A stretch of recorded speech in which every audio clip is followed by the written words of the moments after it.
नमः शिवाय। ओम नमः शिवाय।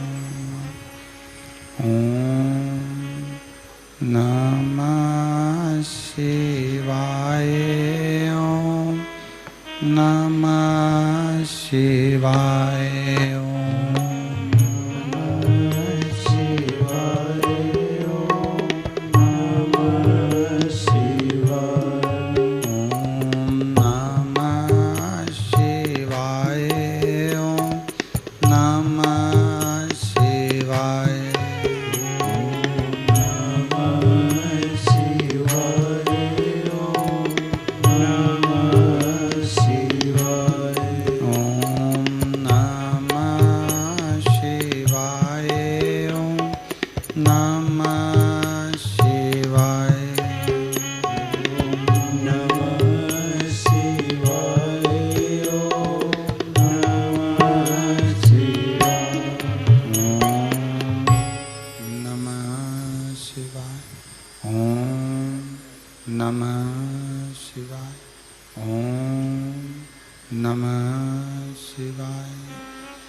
विश्वनाथ भगवान की जय।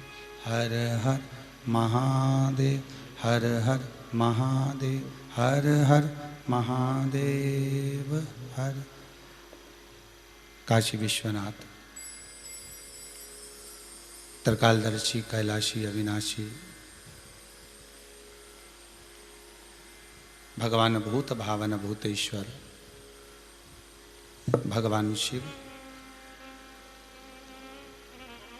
जिनकी पुनित पावन शिव महापुराण की कथा जो जीवन का सुख प्रदान करने वाली है, आनंद की अनुभूति कराने वाली है, कैलाशी अविनाशी शिव की कृपा से, भगवान शंकर की करुणा से अपन सभी को पुनः फिर श्रवण करने का सौभाग्य प्राप्त हुआ है।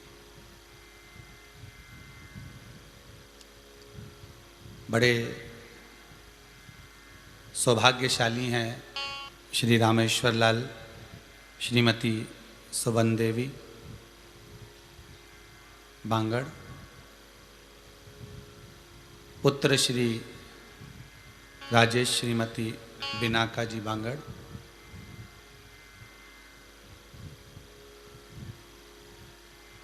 माहेश्वरी परिवार, बांगड़ परिवार जो सिडनी ऑस्ट्रेलिया में बैठकर इस कथा के मुख्य यजमान का पद ग्रहण करें हैं। भगवान भूत भावन भूतेश्वर भगवान शंकर की कृपा करुणा ओघड़दानी की इतनी है कि आप ऑस्ट्रेलिया में निवास करने के बाद भी अपनी संस्कारों को,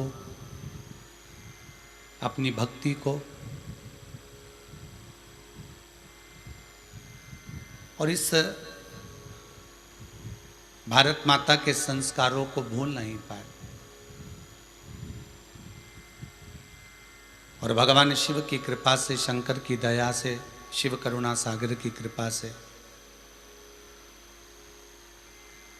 भगवान ओघड़दानी त्रिकालदर्शी कैलाशी की पावन कथा करवाकर संपूर्ण विश्व का कल्याण कर रहे हैं।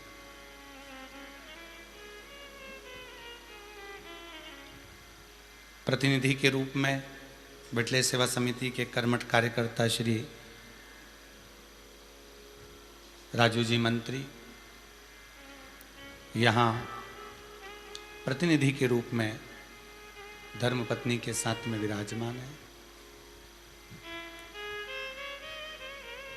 पहले भी कथा में कहा, आज फिर कहते हैं, पुण्य की गुल्लक हमारे पूर्वजों के द्वारा जब भरी जाती है, पुण्य की गुल्लक जब भरते हैं तब जाकर जीवन में एक बार शिव महापुराण की कथा श्रवण करने का सौभाग्य मिलता है।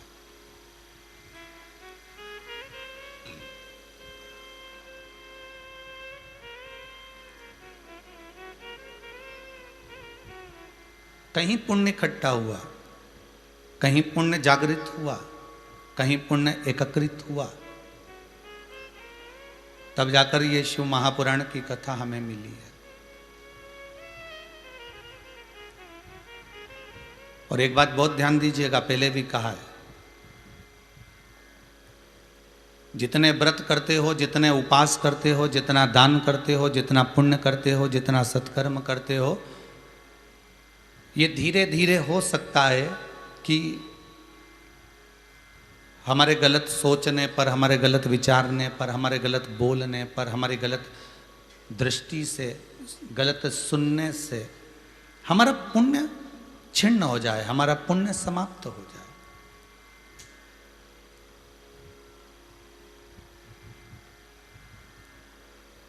पर कहीं ना कहीं शंकर भगवान को, शिव को, करुणा सागर शंकर के शिवलिंग पर कहीं एक लोटा पानी तो जरूर भांगड़ जी आपके परिवार वालों ने चढ़ाया होगा, जिसका पुण्य आज आपके सामने एकत्रित होकर रखा है।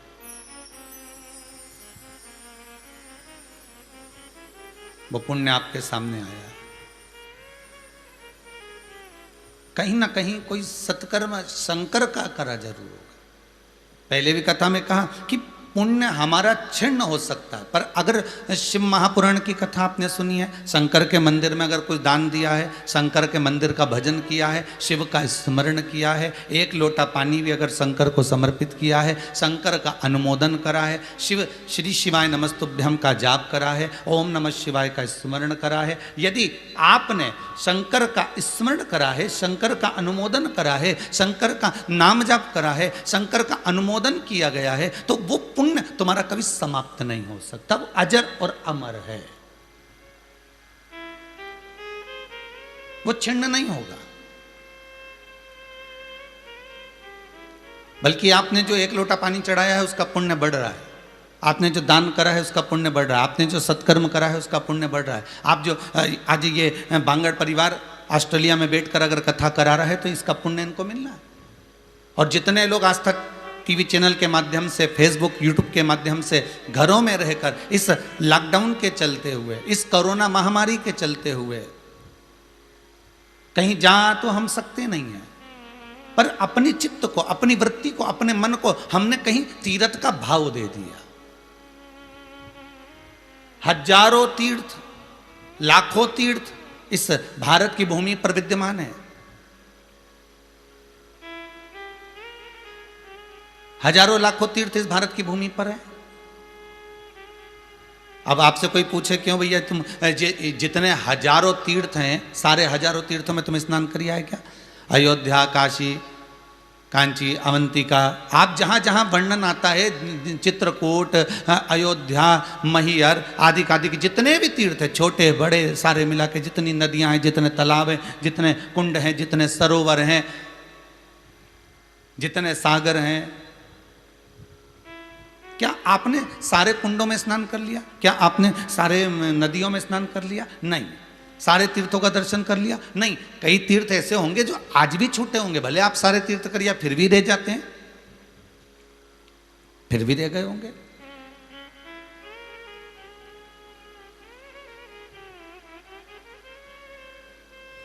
शिव महापुराण की कथा में वेद व्यास जी लिखते हैं कि अगर मान लो आप सारे तीर्थ करने नहीं जा सकते, आप किसी अन्य नदियों में स्नान करने नहीं जा सकते, आप कहीं पहुंच नहीं सकते, तो एक काम करना। क्या? वेद व्यास जी शिव महापुराण में लिखते हैं कि शंकर की कथा में जाकर कहीं बैठ जाना। एकांत में अगर शिव की कथा में आप बैठ गए, भले अपने घर पर बैठकर कथा सुन रहे हो, भले टीवी चैनल के सामने सुन रहे हो, भले आस्था चैनल के सामने सुन रहे हो, भले हाथ में मोबाइल लेकर फेसबुक पर आप कथा श्रवण कर रहे हो, पर जिस चित्त को लगाकर, जिस मन को लगाकर, जिस वृत्ति को लगाकर आप शंकर की कथा को 3 घंटा श्रवण कर रहे हैं, ये समझ लेना कि आप कहीं और नहीं, स्वयं हरिद्वार के घाट पर, स्वयं इलाहाबाद प्रयागराज के घाट पर, स्वयं काशी के घाट पर, स्वयं जगन्नाथपुरी में, बद्रीनाथ में, अलकनंदा के घाट पर, स्वयं केदारेश्वर में, मल्लिकार्जुन में, सोमेश्वर में, वैद्यनाथ में आप शिव महापुराण की कथा को श्रवण कर रहे हैं। ये आपके चित्त में आना चाहिए कि मैं कहां बैठा हूं।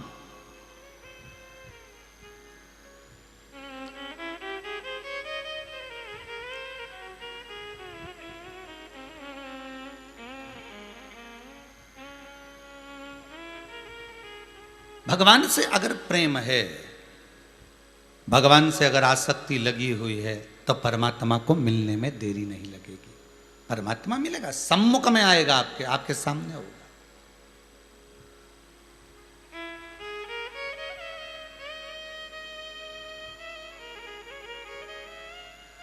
और यदि भक्ति हृदय चित्त में है ही नहीं, प्रेम परमात्मा से है ही नहीं, तो परमात्मा मिलेगा कैसे? एक बात याद रखिए, ब्लड की जांच करा सकते हो? अरे बोलो तो, करा सकते हो ना?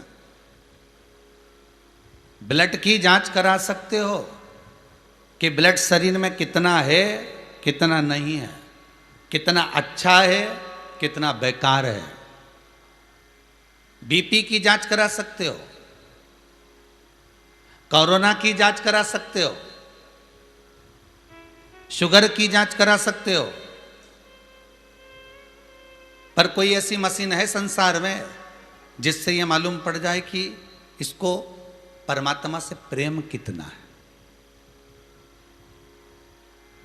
इसको भगवान से लगन कितनी है, इसको शंकर के प्रति, शिव के प्रति इसको स्नेह कितना जुड़ा हुआ है, इसको आसक्ति शंकर के प्रति कितनी रमी हुई है। ये कोई मशीन हो सकती है? ऐसी कोई मशीन? ब्लड की जांच की मशीन होती है, बीपी की जांच की मशीन होती है, ब्लड प्रेशर नाप लो, शुगर की भी जांच की होती है, सारी मशीनें होती हैं, पर प्रेम कितना है तुम्हें परमात्मा से, तुम्हारी आसक्ति परमात्मा से कितनी है, तुम्हें भगवान का कितना लगाव है, तुम्हें किसी परमात्मा के प्रति कितना भाव उत्पन्न हुआ है, इसकी कोई मशीन नहीं है महाराज। इसकी कोई मशीन बाजार में मिल भी नहीं सकती। इसकी केवल एक मशीन है, इसकी केवल एक मशीन। और शिव महापुराण की कथा कहती है वो मशीन है केवल भगवान का दर्शन करा देना। साधु सन्यासी तपस्वी साधक उपासक भगत, भगवान के अगर कोई भक्त, भगवान का कोई उपासक, भगवान का स्मरण करने वाला, भगवान का भजन करने वाला, भगवत नाम का जाप करने वाला, भगवत कीर्तन करने वाला, भगवत मंत्र में डूबने वाला और भगवान की शरणागति में पढ़ने वाला, भगवान की शरणागति में रमने वाला, ऐसा कोई व्यक्ति तुम्हारी कथा सुनते सुनते, तुम्हारा भजन करते करते, तुम्हें मंदिर जाते जाते, तुम्हें स्मरण करते करते अगर कोई ऐसा व्यक्ति मिल जाए तो समझ लो कि आज हमारा प्रेम की जांच हो गई, मतलब हमारे हृदय में परमात्मा के प्रति प्रेम है, इसलिए संत का दर्शन हो गया, साधु का दर्शन हो गया, तपस्वी का दर्शन हो गया, साधक उपासक का दर्शन हो गया। तब आप कह सकते हो कि आज मैंने मशीन में चेक करा लिया कि मुझे भगवान से प्रेम कितना है।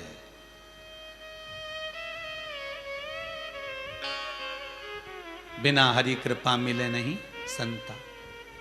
अगर कोई संत, कोई साधु, कोई सन्यासी, कोई तपस्वी, कोई साधक, कोई भगत आपके मोहल्ले में भी अगर कोई रह रहा है और भगवान की भक्ति में अगर डूबा हुआ है, भगवान के भजन में अगर डूबा हुआ है और वो भगवान की भक्ति में अगर डूबा हुआ है और उसका भी अगर दीदार हो जाए, उसका भी अगर दर्शन हो गया, तो समझ लो कि आज प्रेम की परीक्षा में आप पास हो गए, प्रेम की परीक्षा ली गई, प्रेम को नापा गया तो उसमें आप उत्तीर्ण हो गए, उसमें आप आगे निकल गए।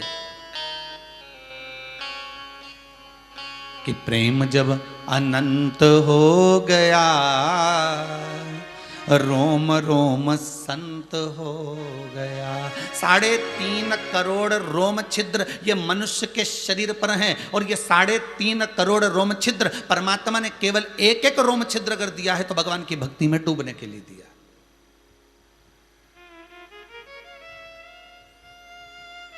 पहले भी कथा कही, आज फिर पुनः याद आई वो कथा। भगवान कृष्ण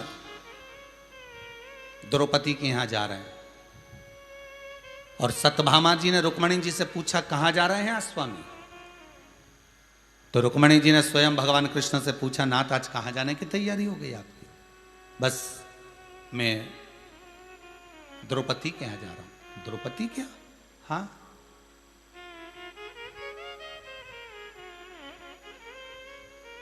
द्रौपदी क्या? हाँ।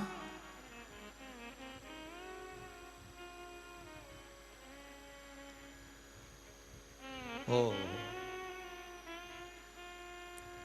मैं आपसे कुछ पूछना चाहती हूं, सत्यभामा जी कहती। भगवान बोले, बोलो क्या बात है? आप उस पांचाली के यहां जा रहे हो?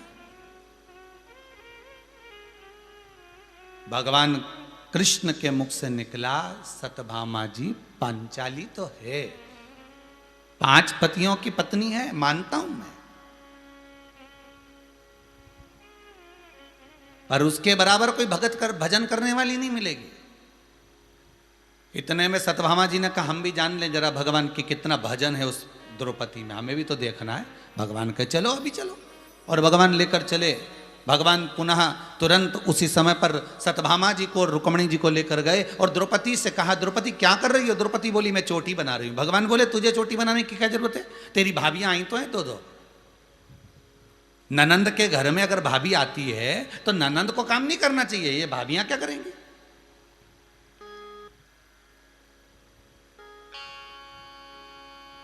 अगर ननंद के घर में तुम गए हो और ननंद तुम्हारी चाय बनाकर पिलाए तो भाभियों को धिक्कार है।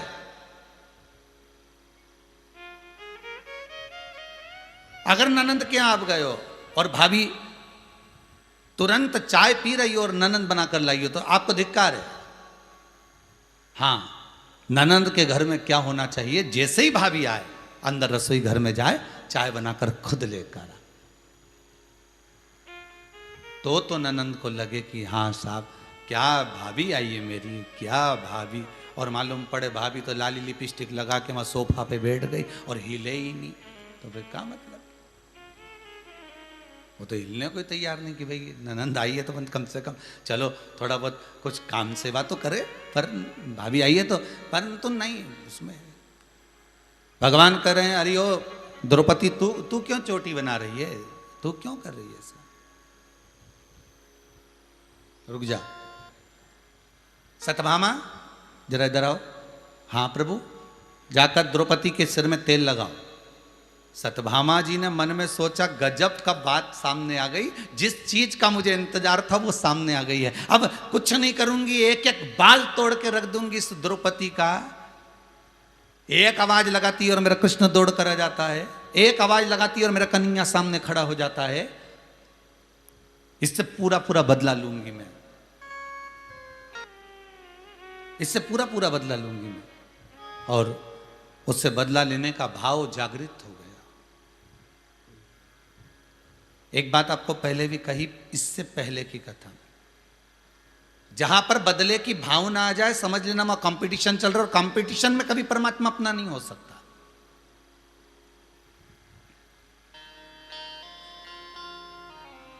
आप किसी से अगर ईर्ष्या रख रहे हो, आप किसी से अगर कंपटीशन रख रहे हो, आप किसी के प्रति ईर्ष्या का भाव अगर प्रकट कर रहे हो, तो परमात्मा आपका कभी नहीं हो सकता। क्योंकि रामचरितमानस में तुलसी बाबा लिखते हैं, निर्मल मन सो मोहि पावा, मोहि छल छिद्र कपट ना भावा। तुलसी बाबा लिखते हैं, ना तो मुझे छल भाएगा ना कपट भाएगा, मुझे तो निर्मल आपका स्वभाव चाहिए, निर्मल मन चाहिए।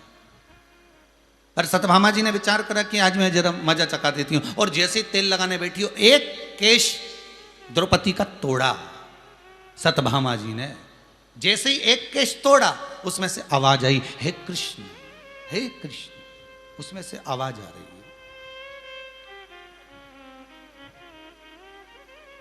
फिर दूसरा केस तोड़ा, और दूसरा केस तोड़ा तो उसमें से फिर आवाज आई, हे कृष्ण, फिर आवाज आई। सत्यभामा जी को समझ में नहीं आया, आखिर ये बार बार मैं बाल तोड़ती हूँ और केश तोड़ने पर उसमें से हे कृष्ण आवाज क्यों आती है। तो सत्यभामा जी ने रुक्मणी जी से पूछा, बात क्या है कि बाल में तोड़ती हूँ तो उसमें से हे कृष्ण की आवाज क्यों आती है, क्यों आती है। भगवान पीछे से आकर बोले, सत्यभामा तुम्हारे मन के भ्रम को मैं निकाल देता हूं। सत्यभामा बात इतनी सी है, पूरे संसार में पृथ्वी पर केवल एक द्रौपदी ऐसी है जो 3.5 करोड़ बार एक दिन में मेरा नाम लेती है। कितनी बार? जितने लोग टीवी के सामने बैठे हैं सब बोलो जम के, कितनी बार? 3.5 करोड़ बार द्रौपदी एक दिन में कृष्ण का नाम लेती है। और आप सब अंदाजा लगा कर बैठना कि आप दिन भर में कितनी बार भगवान का नाम ले रहे हो। सुबह उठते होगे जब आलसी में कह देते हो हे राम, दिन में कहीं थक कर जाते होगे तो कह देते हो भगवान बहुत थक गया रे राम जी। रात्रि को सो रहे होगे तब नींद में कह दोगे हे भगवान अच्छी नींद हुई, नींद ही नहीं आ रही राम जी, नींद आ जाए तो अच्छा। दिन भर में 5 बार, 10 बार, 11 बार, 25 बार, 50 बार, 100 बार, 1000 बार, इससे ज्यादा क्या नाम लोगे। पर 3.5 करोड़ बार अगर भगवान के नाम को कोई लेने वाली है तो वो द्रौपदी है। भगवान कहते हैं, सत्यभामा तुम पूछ रही थी रुक्मणी जी से कि कृष्ण भाग भाग कर द्रौपदी के यहां क्यों जाता है। उसका कारण केवल इतना सा है कि 3.5 करोड़ बार ये द्रौपदी एक दिन में भगवान का नाम ले लेती है। जो एक बार में 3.5 करोड़ बार मेरा नाम ले ले तो भगवान क्यों ना आएगा, भगवान क्यों ना पहुंचे।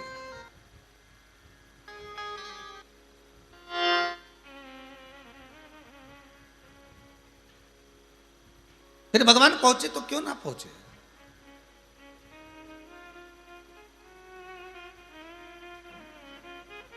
भगवान आप कितनी बार, कितने क्षण, कितने पल, कितनी घड़ी में आप भगवान का नाम स्मरण कर रहे हैं, भगवान वही देखता है। उसको चाहिए ही क्या, उसको चाहिए क्या? प्रेम, केवल स्नेह। तो बीपी, शुगर, ब्लड सबको नापने की मशीन आती है, पर प्रेम को नापने की मशीन नहीं होगी। और प्रेम नपता कब है? जब आप भगवान की सेवा कर रहे हो, अर्चना कर रहे हो, भजन कर रहे हो, कीर्तन कर रहे हो, नाम जाप कर रहे हो, नाम स्मरण कर रहे हो, दान पुण्य कर रहे हो, और कहीं आपके सम्मुख में कोई सदगुरु, कोई संत, कोई साधक, कोई उपासक, कोई भजनावली, कोई कीर्तनी, कोई आपके मोहल्ले में रहने वाला भी भजन करने वाला कभी अगर दीदार हो जाए, दर्शन हो जाए, कोई स्मरण करने वाला कभी मात्र मुखाग्रविंद का दर्शन हो जाए, कोई संत, कोई साधक, कोई मस्तक पर तिलक लगाया हो, भगवान की भक्ति में कोई डूबा हुआ हो, भगवत नाम में कोई डूबा हुआ, मात्र उसका स्मरण हो जाने पर भी समझ लेना कि प्रेम की परीक्षा हुई, प्रेम की जांच हुई और भगवान सम्मुख में आ गए।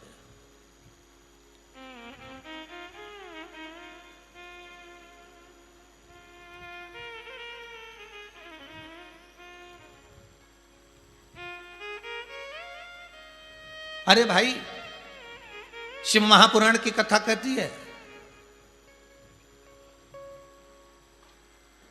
बुखार को, शरीर के ताप को कम करने की गोली है।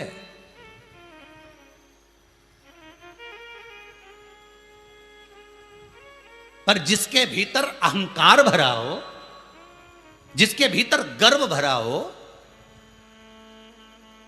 जिसके भीतर अभिमान की गर्मी हो, अहंकार की अभिमत्ता हो, उसको कम करने की कोई गोली है क्या? अरे बोलो तो, उसको कम करने की कहीं टेबलेट मिले तो जरूर बताना। अहंकार को कम करना हमको। जाके मेडिकल वाले से बोलना कल या आज ही शाम को प्रैक्टिकल करके देखो, तो मेडिकल वाले के यहाँ जाना और कहना साहब हमको वो बुखार की गोली नहीं चाहिए, हमको पेट दर्द की गोली नहीं चाहिए, हमको हाथ पैर दर्द की गोली नहीं चाहिए। तो साहब बुखार बहुत तेज चढ़ा है, उसको कम करने की दवा नहीं चाहिए, हमें तो एक गोली लिख दो साहब, एक गोली चाहिए। तो वो मेडिकल वाला पूछेगा इतनी देर से बहस कर रहा है, ये बता गोली कौन सी चाहिए? तो कहना बस साहब मेरे भीतर अहंकार बहुत आ गया, उसको कम करने की गोली दे दो। तो वो कहेगा पागल हो गया है क्या? यहां अहंकार को कम करने की गोली हमारे यहां मिलेगी क्या? तो फिर मेडिकल वाले से बोलना तेरे यहां बुखार कम करने की गोली मिले, तेरे यहां शुगर कम करने की गोली मिले, तेरे यहां बीपी कम करने की गोली मिले, तेरे यहां हार्ट बीट बढ़ाने और घटाने की गोली मिले, तेरे यहां दृष्टि बढ़ाने और घटाने की गोली मिले, सारी दुनिया की गोली तेरे पास मिले, तो फिर अहंकार को घटाने की गोली क्यों नहीं मिले?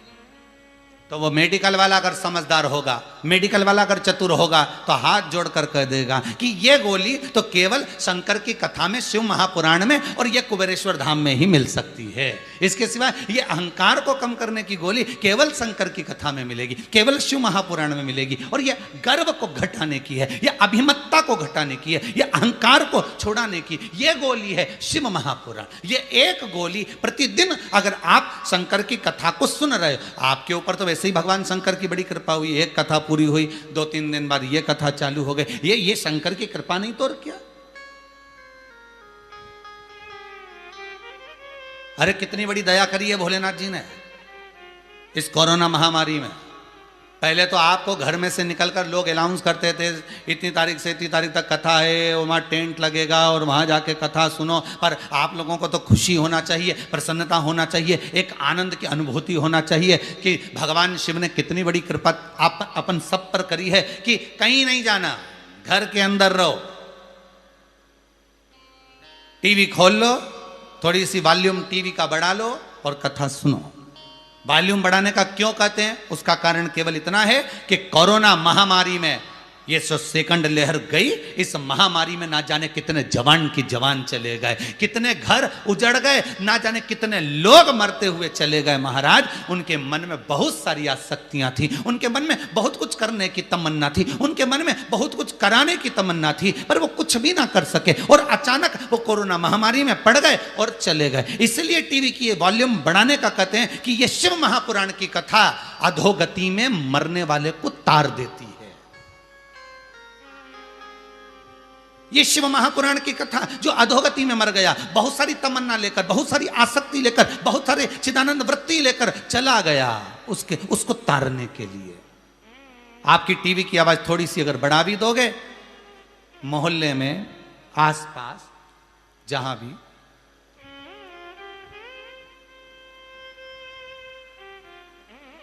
अगर कोई गया होगा, सोसाइटी में अधिकाधिक जगह बिल्डिंग के आसपास में कोई गया होगा, तो कम से कम उसको इस कथा का थोड़ा सा तो लाभ मिल जाएगा।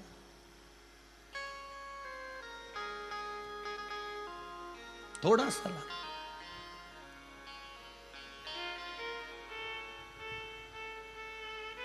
क्योंकि शंकर के पास सब है, शिव के पास महाराज।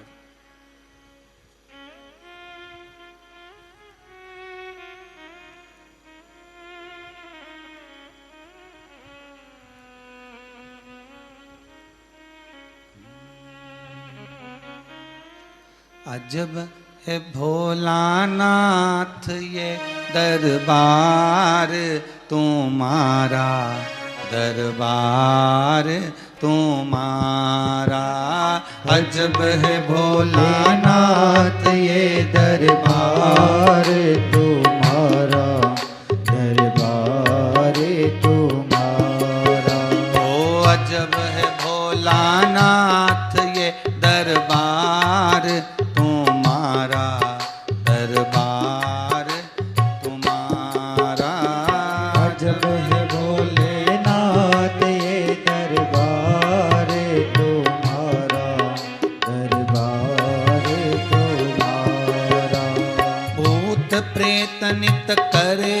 चाकरी सबका यही गुजारा। भूत प्रेत नित करे चाकरी सबका यहाँ गुजारा। ओ भूत प्रेत नित करे चाकरी सबका यहाँ गुजारा। भूत प्रेत नित करे चाकरी सबका यहाँ गुजारा। अजब है भोलानाथ ये दरबार तुम्हारा, दरबार तुम्हारा। अजब है भोलेनाथ ये दरबार तुम्हारा, दरबार तुम्हारा। ताली से सेवा देते हुए जितने टीवी के सामने बैठे हो, प्रेम से आनंद से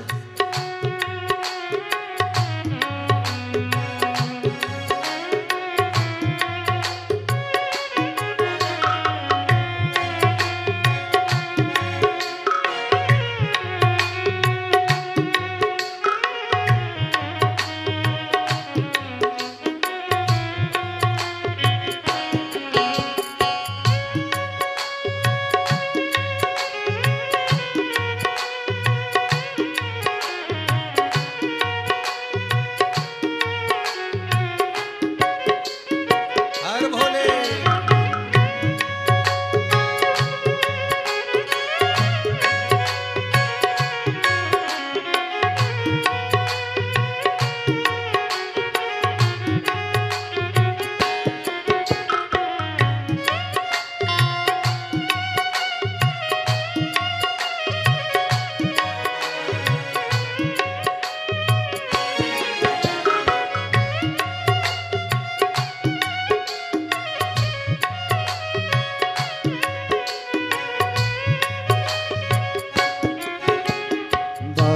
बेल को हरदम एक जगह पर राखे। ओ बाग बेल को हरदम एक जगह पे राखे। बाग बेल को हरदम एक जगह पे राखे। ओ बाग बेल को हरदम एक जगह पे राखे।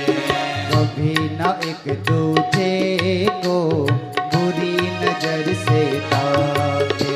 ओ कभी न एक दूजे को बुरी नजर से ताके।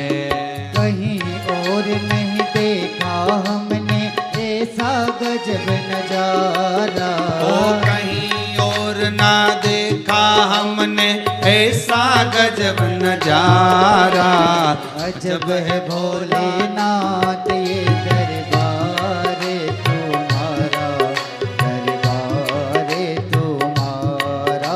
ओ अजब है भोलेनाथ ये दरबार तुम्हारा, दरबार तुम्हारा। अजब है भोलेनाथ ये दरबार तुम्हारा, दरबार तुम्हारा। भूत प्रेत नित करे चाकरी सबका यहाँ गुजारा। भूत प्रेत नित करे चाकरी सबका यहाँ गुजारा। ओ भूत प्रेत नित करे चाकरी सबका यहाँ गुजारा। भूत प्रेत नित करे चाकरी सबका यहाँ गुजारा। ओ अजब है भोलानाथ ये दरबार तुम्हारा, दरबार तुम्हारा।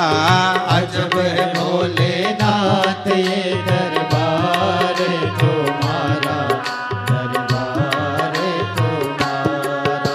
ओ जय भोला भंडारी गौरा के त्रिपुरारी। ओ जय भोला भंडारी गौरा के त्रिपुरारी। ओ रखियो लाज हमारी गौरा के त्रिपुरारी।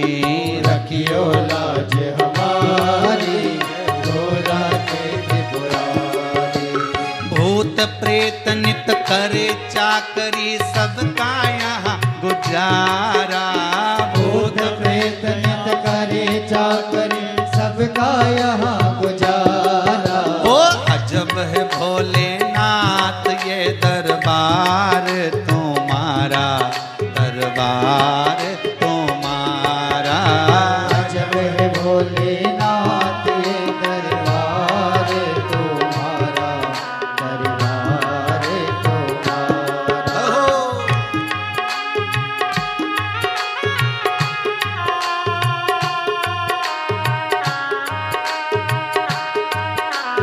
हरि बोल।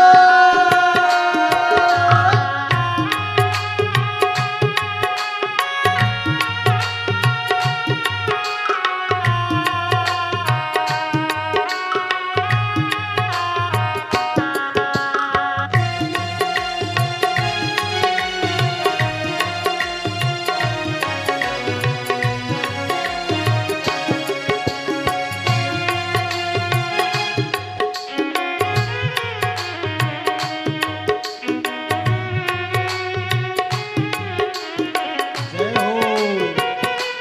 जय हो।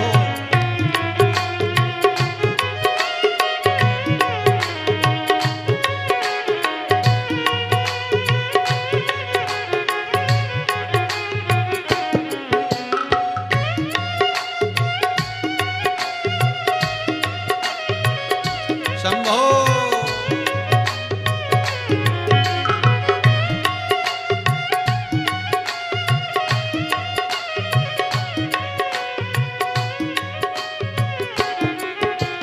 गणपति राखे चोहा कभी सर्प नहीं छुआ। ओ गणपति राखे चूहा कभी सर्प नहीं छुआ। भोले सर्प लटकाए कार्तिक मोर नचाए। भोले सब लटकाए कार्तिक मोर नचाए। आज का कानून नहीं है तेरा अनुशासित है सारा। ओ आज का कानून नहीं है तेरा अनुशासन है सारा। अजब है भोलेनाथ ये दरबार तुम्हारा, दरबार तुम्हारा। ओ अजब है भोलानाथ ये दरबार तुम्हारा, दरबार तुम्हारा। भूत प्रेत नित करे चाकरी सबका यहाँ गुजारा। भूत प्रेत नित करे चाकरी सबका यहाँ गुजारा। ओ भूत प्रेत नित करे चाकरी सबका यहाँ गुजारा। भूत प्रेत नित करे चाकरी सबका यहाँ गुजारा। ओ अजब है भोलानाथ ये दरबार तुम्हारा, दरबार तुम्हारा। अजब है भोलेनाथ ये दरबार तुम्हारा, दरबार तुम्हारा। जय भोला भंडारी गौरा के त्रिपुरारी। जय भोला भंडारी गौरा के त्रिपुरारी। ओ रखियो लाज हमारी गौरा के त्रिपुरारी। रखियो लाज हमारी गौरा के त्रिपुरारी। भूत प्रेत नित करे चाकरी सबका यहाँ गुजारा।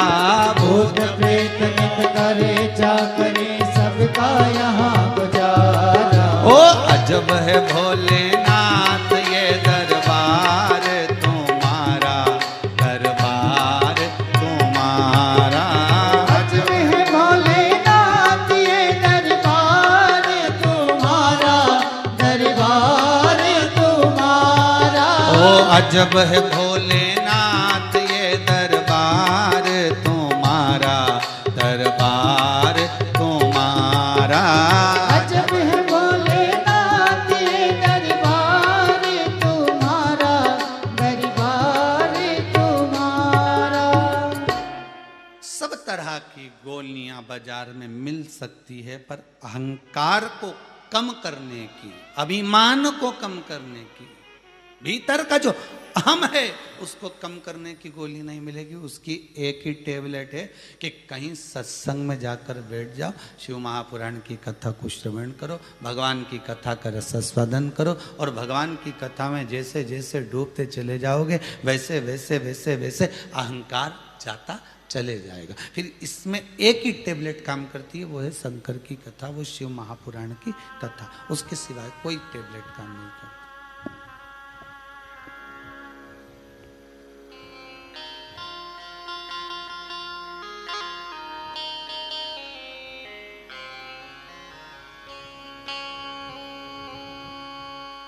कई बार ऐसा होता है, कई बार कि भगवान के करीब होने के बाद भी हम भगवान के करीब नहीं रह पाते।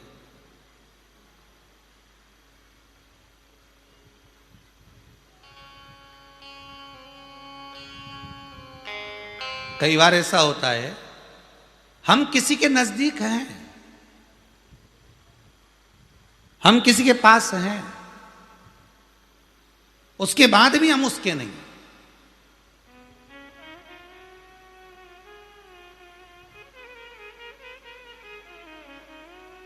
हम 24 घंटा कथा में बैठते हैं। महाराज जी हम तो इतनी कथा सुनते हैं, इतनी कथा श्रवण करते हैं, इतनी कथा श्रवण करते हैं, इसके बाद भी भगवान ना मिले तो समझ लेना कि आप कथा में हो, आप वहां पर विराजमान हो, आप हो वहां पर ये पक्का है कि आप तो हो, परंतु आपका जो चित्त है, आपकी जो वृत्ति है, आपका जो मन है, आपकी जो एकाग्रता है, आपकी जो विचार है, आपकी जो दृष्टि, आपकी जो सोच है, वो वहां नहीं है, वो वहां पर नहीं है।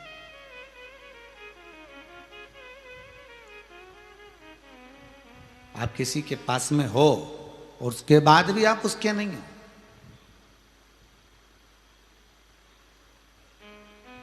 एक कथा आती है, बड़ा सुंदर चरित्र था। एक बार भगवान राम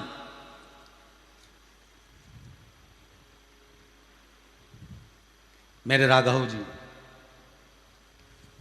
भगवान श्री राम अलमस्त होकर,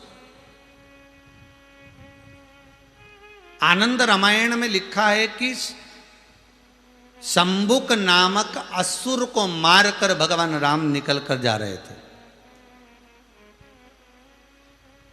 कौन सा असुर है? शंबुक। और शंबुक नाम के असुर को मारकर भगवान राम निकल कर जा रहे थे, और जाते जाते जाते जाते बीच में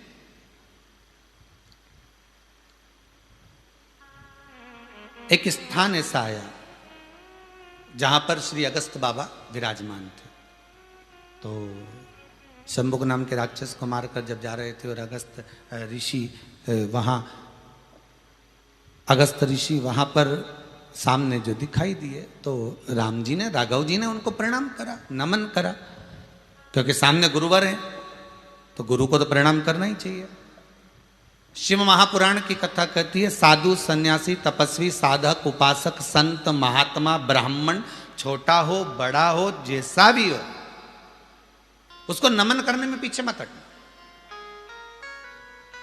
उसके आदर में, उसके सत्कार में कोई कमी मत छोड़ो।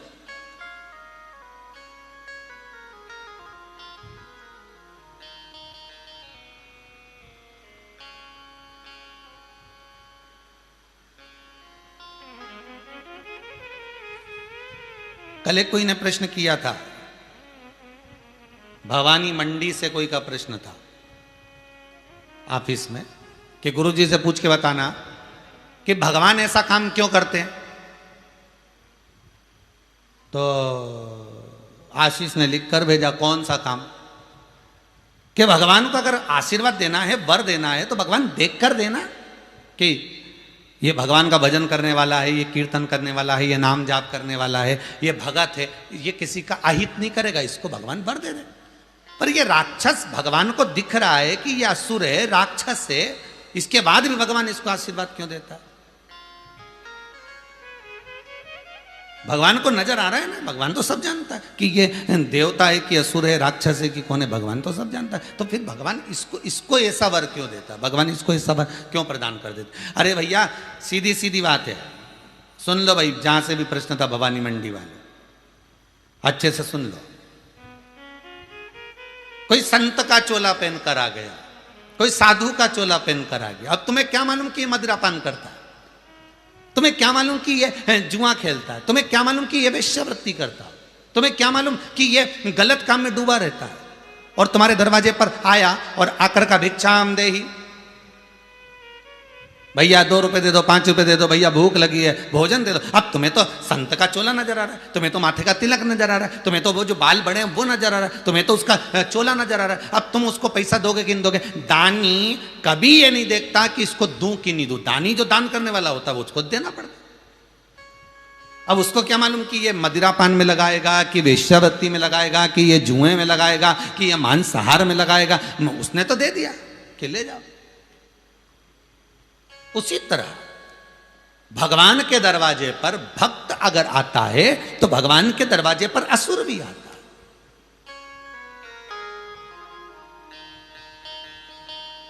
भगवान के दरवाजे पर अगर भक्त आया है तो भगवान के दरवाजे पर असुर भी आया। तो भगवान तो दोनों को देता है, भगवान ने दानी को भी, इसको भी दिया, इसको भी दिया। बस अंतर इतना है कि वो जैसे तुमने जिसको दिया था उसने मदिरापान में लगाया, मांसाहार में लगाया, व्यसन में लगाया, वैश्यावृत्ति में लगाया, तो उसी तरह भगवान जब देता है तो जो देवतुल्य होता है, जिसके मन में भगवान की भक्ति होती है वो भजन में और लगा देता है, और जिसके मन में कपट होता है, छल होता है, बेईमानी होती है, प्रपंच होता है, जिसके भीतर बहुत सारा असुर प्रवृत्ति भरी होती है, वो इसमें नहीं लगाता, वो और गलत काम में लगाता रहता है। तो जैसे जैसे वो गलत काम में लगाता जाता है, गलत काम में अपनी विद्या का प्रयोग और करते चले जाता है, तो एक दिन ऐसा आता है कि वो जीवन में नष्ट हो जाता है।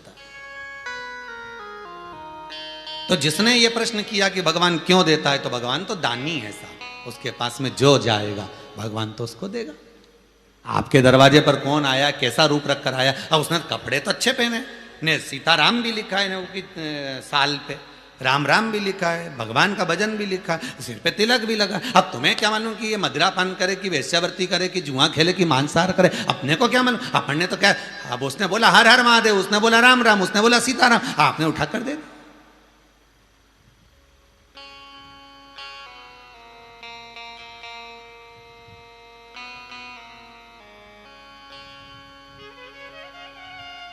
भगवान दानी है, वो दे देता है। तो राम जी महाराज सामने से आ रहे थे, अब देखिएगा जरा कथा क्या कर रही है शंकर की, कि भगवान के करीब होने के बाद भी हम भगवान से दूर हैं। किसी किसी के साथ रहने के साथ में भी हम उससे दूर हैं, क्योंकि उसकी चित्तवृत्ति में तो कुछ और चल रहा है, उसके विचारों में तो कोई और है।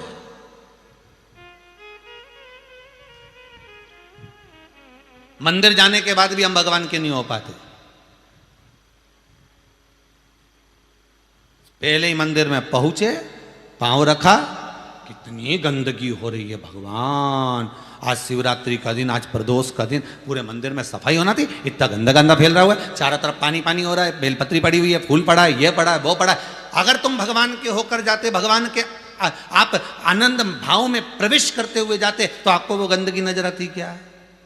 वो नहीं, फिर वो गंदगी नजर नहीं आती। आप सीधे डायरेक्ट प्रवेश कर जाते कि हमें तो शंकर से मतलब है, हमें शिव ओगरदानी से मतलब है, हमें शंभू से मतलब है, हमें शंकर के सिवा कुछ और लगता ही नहीं।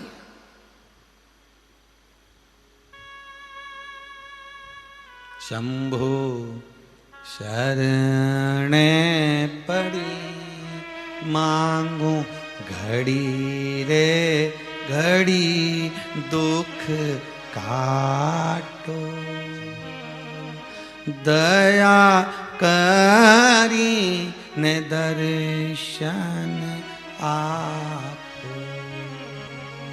भगवान की भक्ति में वो डूबा हुआ है, उसको उसके चित्तवृत्ति में कुछ और नहीं है। राम जी महाराज को सामने अगस्त ऋषि मिल गए, अगस्त बाबा ने हाथ जोड़कर प्रणाम करा। राम जी बोले, राम जी महाराज ने अगस्त बाबा को प्रणाम करा। संत को, साधु को, सन्यासी को, तपस्वी को, साधक को, उपासक को नमन किया जाता है। मेरे राघव जी ने नमन किया। अगस्त ऋषि ने देखा, कहां से आ रहे हो? राघव जी बोले, एक शंबुक नाम का असुर था, उसका संहार कर आ रहा हूं प्रभु। ठीक है, आओ राघव मेरे साथ चलो। अगस्त बाबा अपने सुंदर कुटिया में राम जी को ले गए और अगस्त ऋषि ने राम जी बाबा को कुटिया में ले जाकर बिठाकर कहा, आज मेरा मन करता है कि मैं आपको कुछ दूं। आज मेरा मन कर रहा है कि मैं आपको कुछ दूं। आनंद रामायण में लिखा है कि जिस शंबुक नाम के असुर को राम जी मार कर आए थे, ये वो शंबुक नाम का असुर था जो कहीं शंकर के मंदिर का निर्माण होता था तो उस मंदिर को उठाकर पलट देता था, शिखर जमीन के अंदर और मंदिर उल्टा।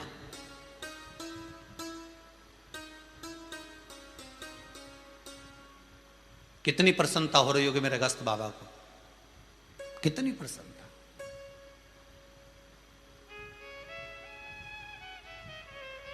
आज मेरा मन कर रहा है कि आपने जिस शंभुक नाम के असुर का संहार करा है, राक्षस को मारा है, तो मेरा मन करता है कि मैं आपको कुछ दूं। राम जी बोले, बस प्रभु आशीर्वाद दे दीजिए, और क्या चाहिए भाई? गुरुजन का चाहिए क्या अपने को? सदगुरु मिल जाए, संत मिल जाए, साधु मिल जाए, असली गुरु अगर आपके सामने मिल जाए, असली गुरु।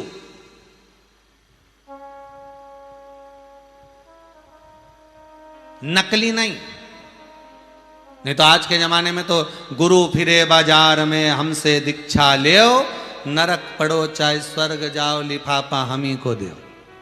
नहीं तो आज के ज़माने में गुरु भी ढेर सारे हैं कि भाई माल हमें दे दो, बाकी का तुम जहाँ जाओ हमें कोई फर्क नहीं पड़ता, तुम भजो ना भजो, राम भजो ना भजो, कृष्ण भजो ना भजो, शिव भजो ना भजो। अभी अभी गुरु पूर्णिमा आने वाली है, और गुरु पूर्णिमा आने वाली तो पूरे नगर नगर में बड़े बड़े बैनर लग जाएंगे, जगह जगह पे सूचना चलेगी, व्हाट्सएपों पे न्यूज़ें आएंगी कि गुरु मंत्र दिया जाएगा, गुरु मंत्र, और लोग गुरु मंत्र लेने के लिए जाएंगे। पर ये नहीं सोचेंगे कि हमें गुरु मंत्र किस गुरु से लेना है, कौन तार सकता है, कौन शंकर से मिला सकता है, कौन राम से मिला सकता है, कौन कृष्ण से मिला सकता है। हमें तो गुरु मंत्र लेने की होड़ लगी हुई है कि हमको गुरु मंत्र लेना है। अरे पानी पियो छान गुरु करो जान, 50 बार विचार करो तब मन में आ जाए कि यह गुरु करने लायक है, तब गुरु मंत्र लो। नहीं तो 50 बार कोई कुछ भी कहे कि तुम गुरु मंत्र लो, बिल्कुल मत लो। क्यों लेते हो? कोई 50 बार तुमसे कहे कि गुरु मंत्र लो, गुरु मंत्र लो, तो पहले कहते ना मैं अभी छानबीन करने में लगा हुआ हूं, अभी जरा मैं देखूंगा पहले गुरु मिल जाए जब तो क्या इतना गुरु पड़ा है ढेर सारा, कुंभ का मेला में देखो तो किलो के भाव तोल लो। अब इतना सारा गुरु और तुम के गुरु नहीं है, तो क्या गुरु मिलना बड़ा। राम कृष्ण परमहंस जी से स्वामी विवेकानंद जी ने पूछा था, गुरुदेव असली गुरु कैसा होता है? हमने देखा कि पूरे विश्व में इतने सारे गुरु हैं, तो स्वामी विवेकानंद जी ने रामकृष्ण परमहंस जी से पूछा कि गुरु असली कैसा होता है, कितने गुरु असली होते हैं? तो इतने में रामकृष्ण परमहंस जी ने एक सरसों के डब्बे में से सरसों भर ली, राई सरसों, और सरसों भरकर समुद्र के किनारे रेत पे डाल दी, और डालने के बाद गुरु जी ने पांव से उसको हिला दिया, और हिलाने के बाद स्वामी विवेकानंद जी से कहा, जितनी सरसों मैंने पटकी थी पूरी बीन के लेके आ। रामकृष्ण परमहंस जी कह रहे स्वामी विवेकानंद जी से, जितनी मैंने सरसों डाली थी वो सारी की सारी सरसों तू बीन कर लेकर। अब स्वामी विवेकानंद जी को 1 महीना लग गया रेत में से सरसों बीनने में। 1 महीने में 1 कटोरी भर के सरसों डाली थी, और मालूम पड़े इतनी सी सरसों रामकृष्ण परमहंस जी के फेंकी गई वो सरसों में से इतनी सी सरसों स्वामी विवेकानंद जी लेके रामकृष्ण परमहंस जी के पास आए। गुरुदेव मैं सरसों ले आया। गुरु जी ने कहा कितनी लाया, दिखा जरा। कटोरी में इतनी सी सरसों थी। रामकृष्ण परमहंस जी से तुरंत स्वामी विवेकानंद बोले, अब तो बता दो गुरुदेव कि असली गुरु कैसे होते हैं, कितने होते हैं? इतने बहुत सारे हैं, तो इसमें असली कितने होंगे? तो रामकृष्ण परमहंस जी ने कहा, बस जो कटोरी में जितनी सरसों दिख रही है बस उतने ही है, जितनी दिख रही।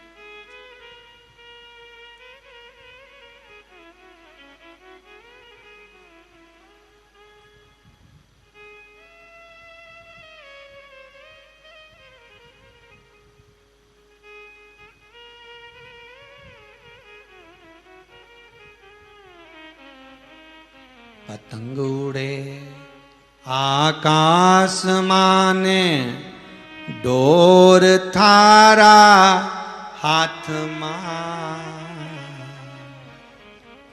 ओ वल्लभ मारी पतंग ऊंची राख जो गुरुदेव मारी पतंग ऊंची राख जो नाव चले मझधार मां पतवार थारा हाथ मां नाव चले मझधार मां पतवार थारा हाथ मां ओ वल्लभ मारी नैया पार लगाव जो गुरुदेव मारी नैया पार। ऐ सदगुरु होता ही ऐसा, तुम बोलो ना बोलो गुरु पार लगा देगा, बस वही गुरु। तुम धन दो ना दो, तुम पैसा दो ना दो, पर गुरु जो होगा वो एक बात जरूर कहेगा कि मंत्र जपना, स्मरण करना, श्री शिवाय नमस्तुभ्यम, जपते रहो, भजते रहो। अगर दुख आ भी गया तो कट जाएगा। राम जी महाराज के संस्कार कितने थे, प्रणाम करा। अगस्त बाबा से कहा गुरुदेव आप कर रहे हो कि मैं आपको कुछ देना चाहता हूं, आपने असुर का संहार करा, तो अगस्त ऋषि कहते हैं मेरा मन कर रहा है मेरे कुछ देने का, पर राम जी कहते हैं अगर देना है तो आशीर्वाद दीजिए। क्या करूंगा मैं धन और दौलत का, क्या करूं मैं सत्ता का, आप आशीर्वाद दो मुझे। पहले भी कहा, आज फिर कहते हैं, माता पिता का धन मत मांगना, माता पिता का आशीर्वाद मांगना। धन मांगोगे, कई परिवार में विवाद केवल धन का हो रहा है, पैसे का हो रहा है, और परिवार टूटते चले जा रहे हैं। एक निवेदन इस कोरोना महामारी से सीख लेना, सारा की सारा धन यहीं पड़ा की पड़ा रह गया। अलमारी में कपड़े जमे की जमे रह गए, बूट रखे की रखे रह गए, सूट धरे की धरे रह गए।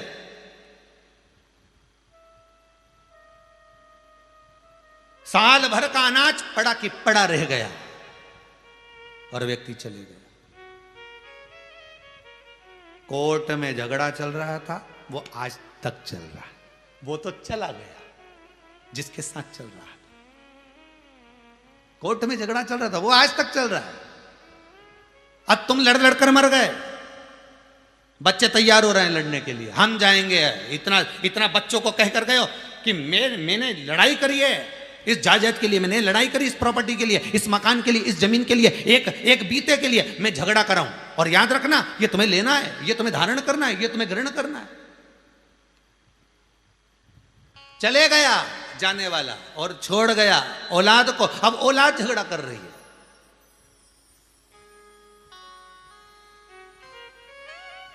दुनिया भर के युद्ध का, दुनिया भर की लड़ाई का, विवाद का एक हल है, वो है केवल बात। अगर दो लोगों में मनमुटाव चल रहा है, कई माताएं यहाँ आती हैं, कई बहुएं आती हैं, गुरुजी हमारा पति से हमारा बहुत झगड़ा चल रहा है, अब ऐसी स्थिति आ गई कि तलाक की नौबत आ गई। कई लड़के कहते हैं हमारा अदालत में केस चल रहा है, अब तलाक की बात आ गई। तो हम उनसे कहते हैं एक बात करो, तुम्हारी उससे बात होती है? नहीं, हमारी तो 5 साल से बात बंद है, हमारी 3 साल से बात बंद है, हमारी 4 साल से बात है। हमारा एक ही कहना है, हर बात का एक हल है, बात। आप केवल थोड़ी सी बात करना प्रारंभ करिए, हो सकता है पछतावा उसको भी हो सकता है पछतावा आपको भी हो। और धीरे धीरे बात करते करते करते करते करते करते मन की भ्रांतियां निकलती चली जाती है, मन की गुत्थियां खुलती चली जाती हैं, और भ्रांतियां निकलते निकलते एक दिन जब समय आता है तो फिर दोनों एक हो ही जाते हैं। बात जरूर करें, कितना विवाद हो, पर बात मत छोड़ना। अब इसमें बात एक और चीज की खड़ी हो जाती है। एक बेटी बोली गुरुजी हम काय को फोन लगाएं? फोन पहले वो लगाए, उसी ने हमको घर से धक्के देकर निकाला था। तो हमने कहा बेटा अपन लगा ले तो क्या दिक्कत है, यही समझ लो वो बड़े बाप का अपन छोटे बाप, इससे ज्यादा क्या होगा। पर लगा लो, प्रेम के वश बोल लो, वाणी से कुछ अच्छा बोल लो, विवाद समाप्त।